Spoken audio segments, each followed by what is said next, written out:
Hello, my name is Akshay and welcome to my YouTube channel called Physicsism. I'm actually very enthusiastic making this video is because the kind of response I'm getting for my previous videos. Your responses make me want to do more. Okay, so I'm all pumped up for this video. The discussion for this video will be more about the graphical representation of position and time. Okay, and trust me, this is going to make things very interesting. And if you think that motion in a straight line is very monotonous, think again.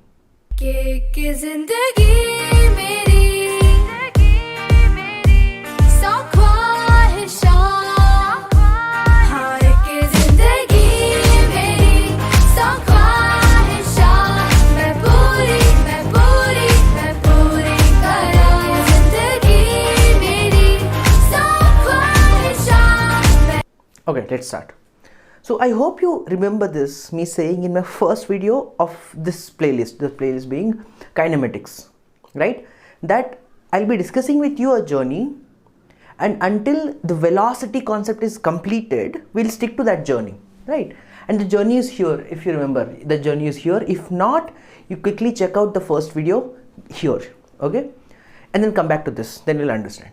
Anyway, the point is, I had a particle, now quickly I'll go through that journey. I had a particle which starts at 0 time. At time t equal to 0, the particle is already at 20 meters. Yeah, and quickly, everything on the x-axis is in meters and the time is in seconds and all the velocities are in meter per second. So we are using SI units basically. Okay, quickly. So the particle starts at 20 at t equal to 0. Then it goes to 60. Position of the particle goes to changes from 20 to 60 by the end of time t equal to 4 seconds, okay, with a speed of 10 meter per second. Yeah, continue. From there it went to 100 meters at the end of 6 seconds. That means it took 2 more seconds because we are already here at the end of 4 seconds, and at the end of 6 seconds we are here. That means the particle took 2 more seconds to reach from 60 to 100 with a speed of 20 meter per second. Okay, continue. The particle then changed the direction, took a U-turn of sorts. It turned by 180 degree, and then from there it went from position of 100 meter to position of 40 meters. By the end of 18 seconds we have reached 40 meters, okay, with a speed of 5 meter per second. This is 5. And then from 40 the particle continued to travel, and then from 40 the particle came to minus 40 position in the next 8 seconds. That means by the end of 26th second, with the speed of 10 meter per second, we are at minus 40. Okay, so this is basically one-dimensional motion. What is the particle doing? From 20, 60, 100, back to minus 40, means 40, and then finally minus 40. The particle is doing this here, here, here, and then here. It's doing it along a single line. It is doing. That's how we call it motion in a straight line. Anyway, now if you want to plot this against time, because graphs, like I said, this video is going to be pretty much about graphs, and of course we'll do the problem that I discussed that I left unsolved in my previous video, the problem with average velocity. I'll solve that, and very happy to see that some of you are really trying it and putting it in the comments. Okay, a student called Ellen Lucky, I saw I'm very happy that he tried, but yes, Lucky, you can find your answer towards the end of this class. There is a slight change in the actual answer. Anyway, I'll come back to that, and then we'll do some problems on average velocity as well, and then maybe if the video is not getting too long, I'll start with the acceleration. Okay, we'll see. But before that, let's quickly go back to my present situation here. So the particle is undergoing this journey. Let's try to plot a position time graph. So here I have position along y-axis, this being 0, position along y-axis, and time along x-axis. And what I have drawn is for my particle. So time extends only up to 26 and position extends maximum up to 100, and on the negative side up to minus 60. Even though we don't reach minus 60, it's okay, right? Now listen. And one more thing I mentioned in my first video, that during any of the split, the journey is split into 4 different parts, right? During each part, the velocity of the particle is fixed. That is like 10 meter per second here, 20 meter per second here, 5 meter per second here, and 10 meter per second here. Okay, let's try to plot this graph on position time graph. Fine. So position along yeah, fine. So where the particle was at t equal to 0, at t equal to 0 the particle is already at 20. So your journey should start here. Journey starts here. Fine. So journey starts here. In the next 4 seconds, so by the end of 4 seconds, the particle has reached 60, a position of 60. So particle should be here by the end of 4 seconds. So I don't know. Why am I drawing straight line? Why am I drawing straight line? Because I know for sure that the particle during each split the particle was going with the uniform velocity. So the position time graph for such journeys will be a straight line. And don't worry, how do we know that it is going to be a straight line? You will see as we proceed, you will definitely understand. But for now, just be with me here. Fine. So by the end of 4 seconds, the particle has reached here. Continue. Then what happened? In the next 2 seconds, that is by the end of 6 seconds, the particle is at 100. Okay, that means by the end of 6 seconds, the particle is at 100. So at 6, the particle is at 100. That means the particle should be here. Okay, fine. Continue. Then the particle change the direction, and by the end of 18th second, somewhere here, the particle is at 40. Okay. So by the end of at the 18th second, the particle is at 40. So that is this position. So from there, I'll be drawing a straight line. Let me try. Yeah. The particle will undergo this position change. Okay, fine. Then in the last another 18 to 26, that's 8 more seconds. By the end of 26th second, the particle is at minus 40. Minus 40, we have to go along negative y-axis. So minus 40 at the end of 26 seconds.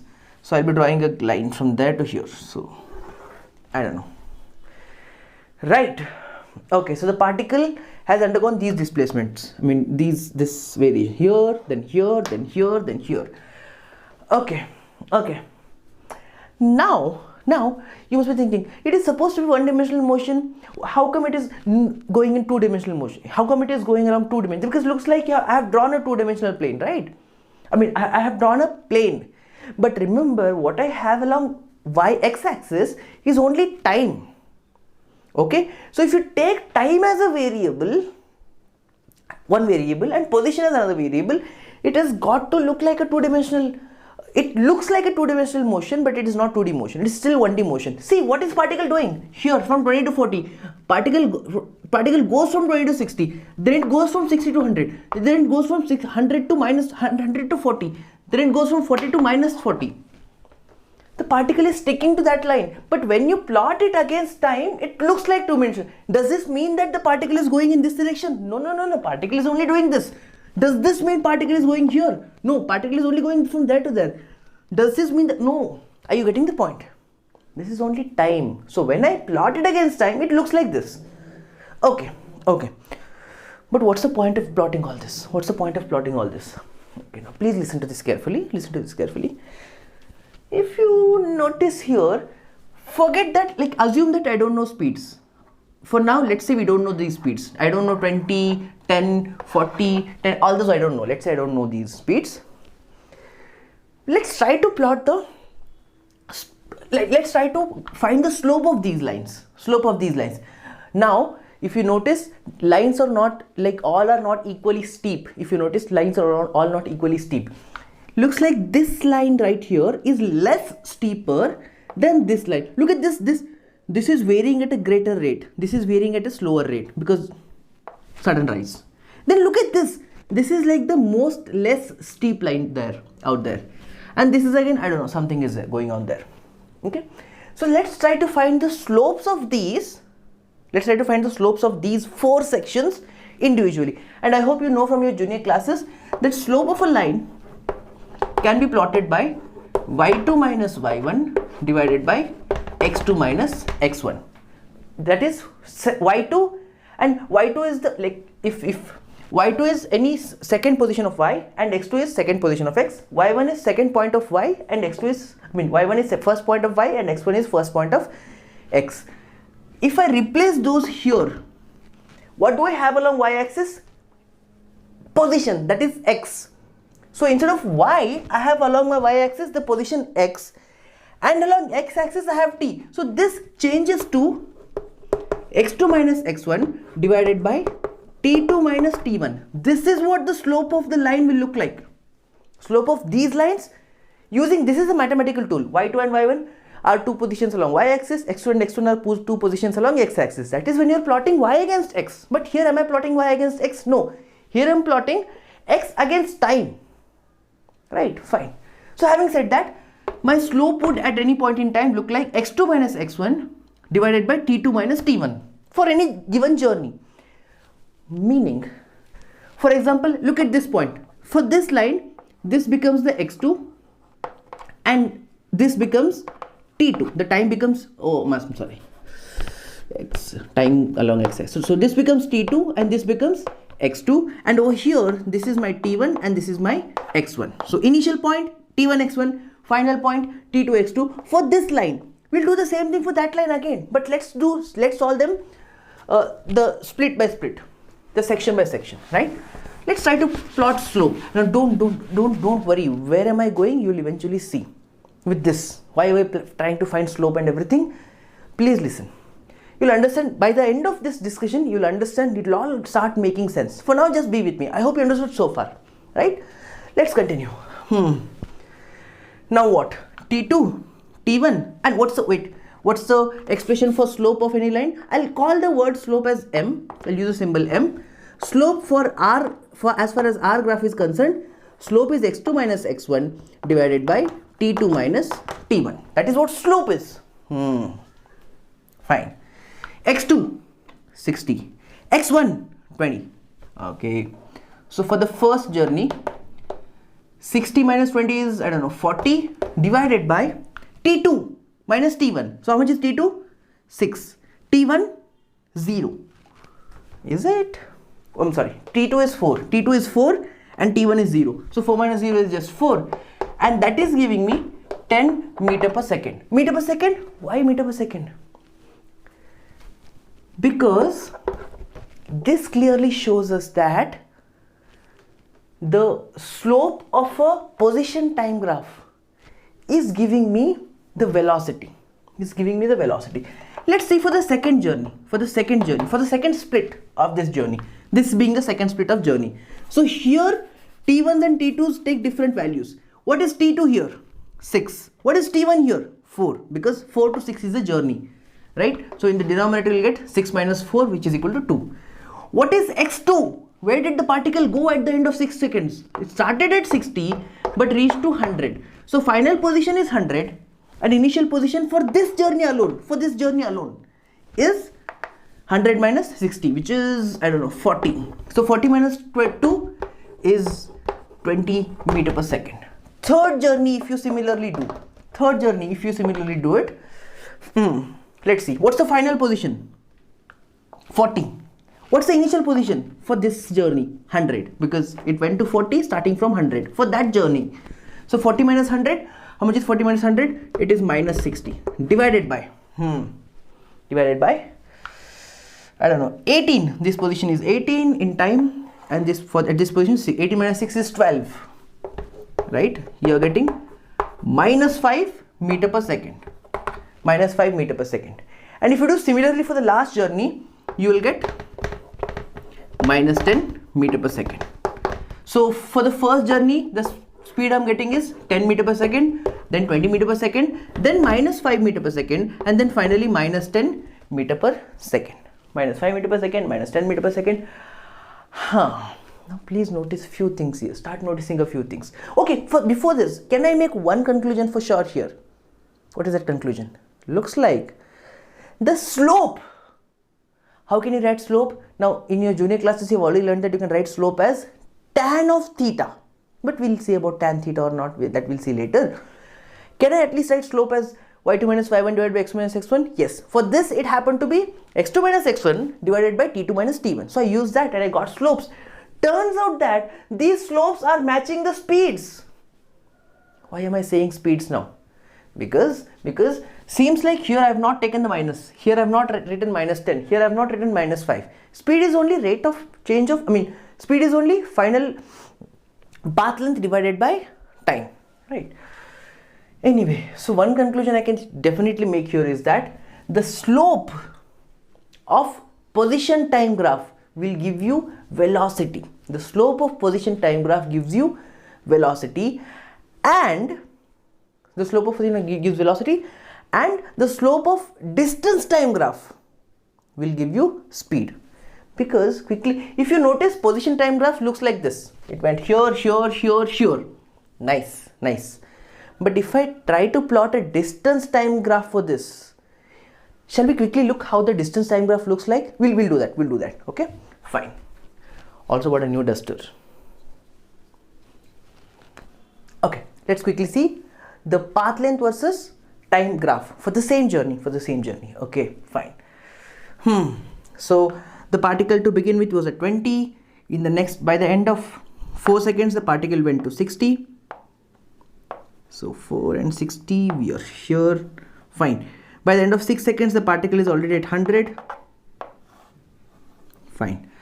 By the end of 18 seconds, the particle had come back to, now please listen, from 100, the particle had come down to 40. That means from 100 to 40, the particle has undergone a path length of a further of 60. Right?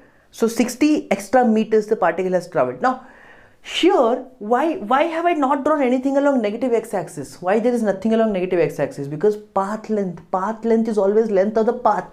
The smallest the path length value you can have is 0. You can never have a negative path length. Meaning, if you have taken one step, that means your path length is 1 meter. If you're standing right there, your path length is 0. If you're walking backwards, even then your path length is still 1. If you took, let's say each step is 1 meter. If you took one step towards, if I take one step towards you, my path length is 1 meter. Starting from here, if I take one step back, my path length is still 1 meter. Length of the path I have traveled is 1 meter. But taking one step ahead will mean change in position of 1 meter. Taking one step backwards would mean change in position of minus 1 meter. But path length is nothing like that. Path length is only length of the path. You move forward, path length is getting added. You move backwards, path length is still getting added. Path length can never be negative.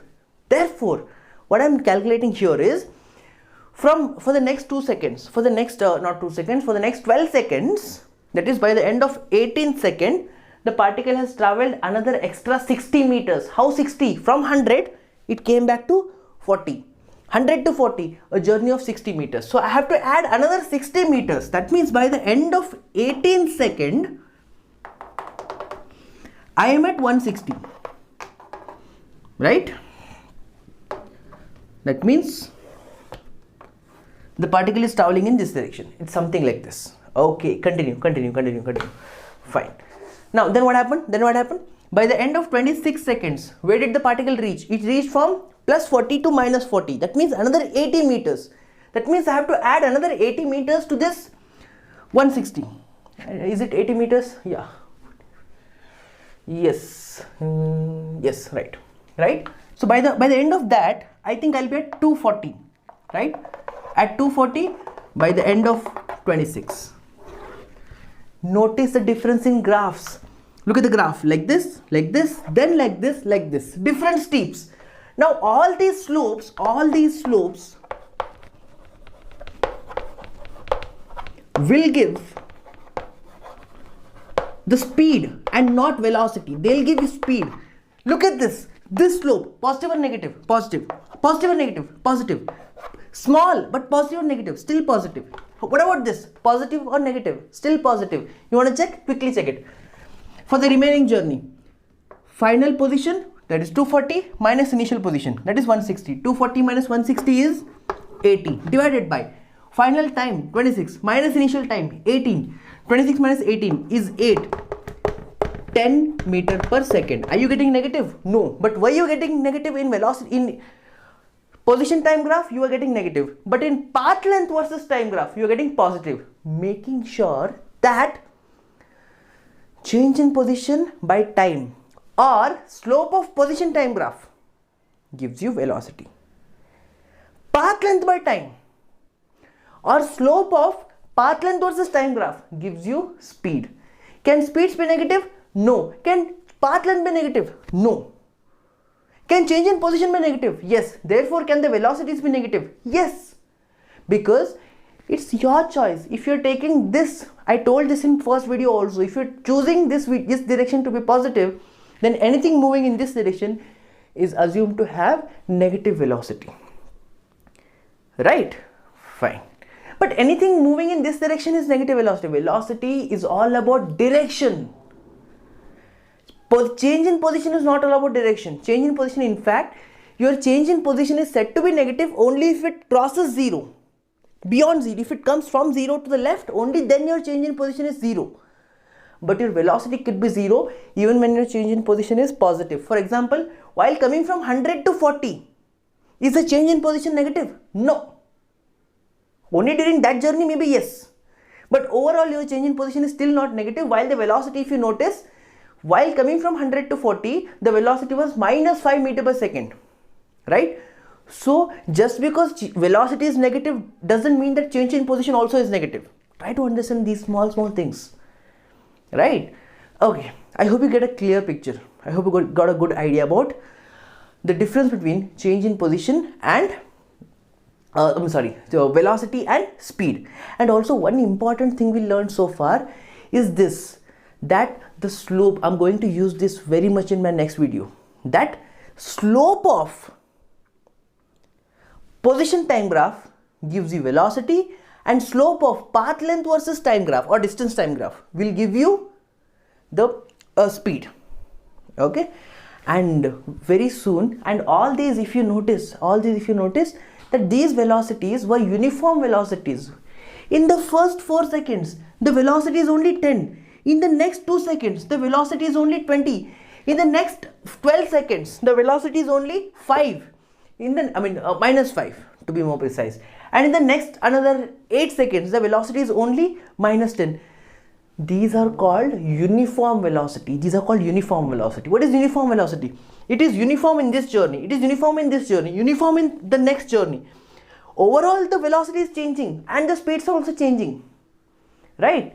But if you were to calculate, if you see only for that journey, only for this split, only for this split, if you say split wise, the velocities are uniform. Velocities are all uniform. Okay? And what is uniform velocity now? Quickly listen to this. Please listen to this. Uniform velocity, a particle is said to be in uniform velocity if it is traveling, if it is undergoing equal displacements in equal intervals of time. What is uniform velocity? Uniform velocity is, listen carefully, uniform velocity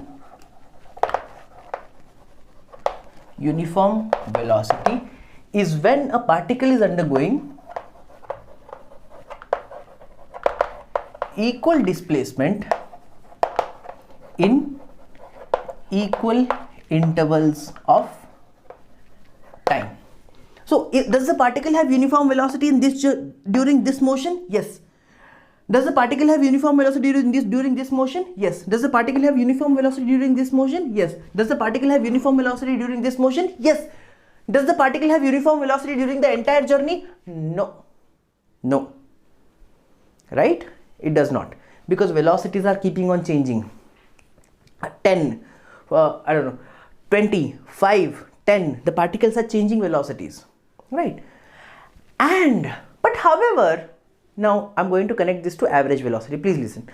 However, what I know at the end of my result, what I know at the end of my journey is this, that the particle has moved from 20 beginning of journey to minus 40, 20 to minus 40 in the entire journey, right? So by the end of 26 seconds, the displacement is, please listen, how do you calculate displacement now?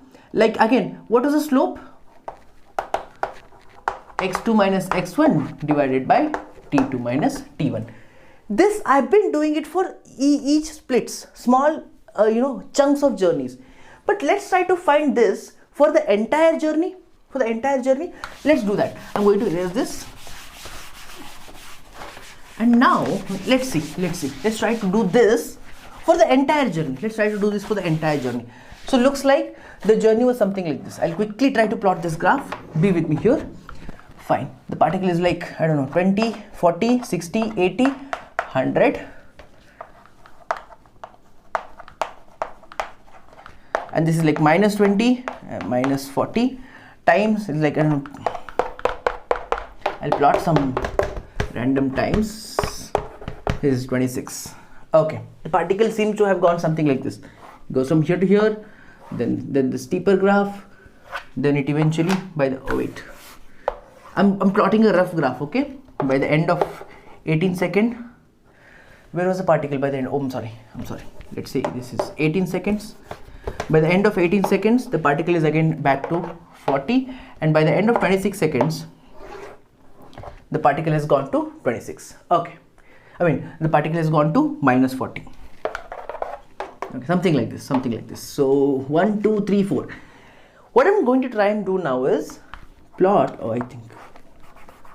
Try to plot or try to calculate the slope for the ultimate journey, that is from here to here, eventually what the velocity is going to be equal to. Okay, let me do that.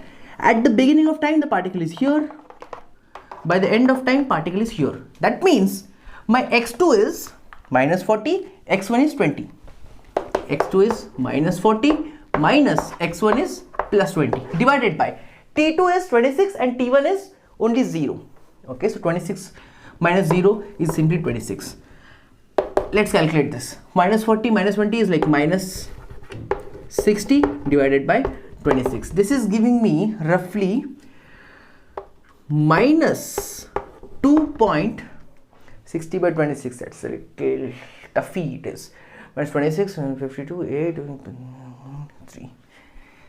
Close to 20.3. I mean, close to minus 2.3 meter per second.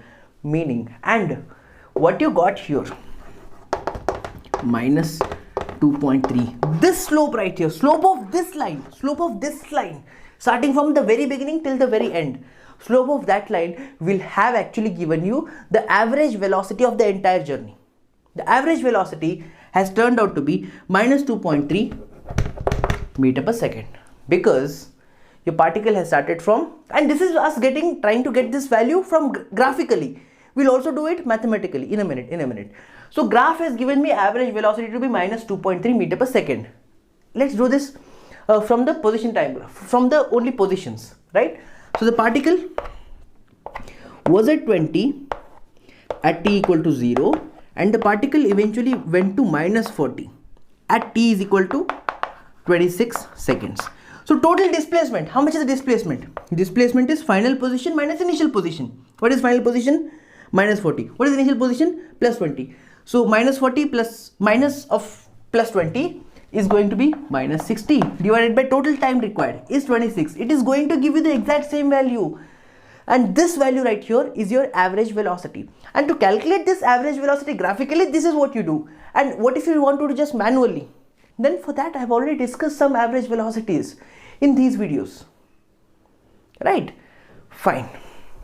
And I think it's this thing has already taken too long, so I'll solve those two questions in my next video. The two questions that I've been talking about, right, which I left unsolved. The problem that one of you have actually tried and given the solution in the comments of video number 2. I'll try to solve those in next video. Okay, fine. Take care of yourself. Have a good one. Bye.